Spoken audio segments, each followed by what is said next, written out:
अगर हमें नंगा करोगे तो हम तुम्हें नंगा करेंगे। जुनैद अकबर साहब नाज़रीन बोले हैं, उन्होंने कहा कि किसी भी सूरत ऑपरेशन हमें मंजूर नहीं है, और अगर मिलिट्री ऑपरेशन करना भी है तो सबसे पहले उन जर्नैलों को और उन सेक्टर कमांडर्स को लेकर आओ जिन्होंने अब इनके साथ मुआहदे किए हैं और उन्होंने लाकर इन्हें आबाद किया। और फिर उन्होंने कहा कि जनाब हमें शख्सियात से नफरत है, हमें इदारों से नफरत नहीं है, ये हमारे इदारे हैं। आप हमारे शहीदों को शहीद मानोगे तो हम तुम्हारे शहीदों को शहीद मानेंगे, नहीं तो बेशक तुम उल्टा लटका दो, मैं कसम खुदा के तुम्हारे शहीदों को शहीद नहीं मानूंगा।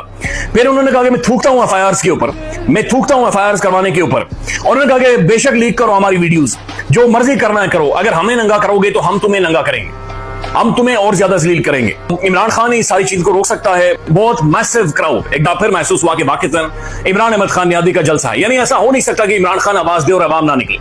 ये बात और है कि तहरीक इंसाफ की लीडरशिप मुकम्मल लेला लीडरशिप है, इनके बस की नहीं है, या बल्कि शायद ये मान चुके हैं, ये तस्लीम कर चुके हैं। इनका एक्सप्रेशन ये बताता है कि भाई हमें आवाम से लेना देना नहीं है। ये शायद इस बात पर कन्विंस हो चुके हैं कि इन्होंने भी पिछले दरवाजे से अंदर आना है और पिछले दरवाजे से बाहर नहीं करना है।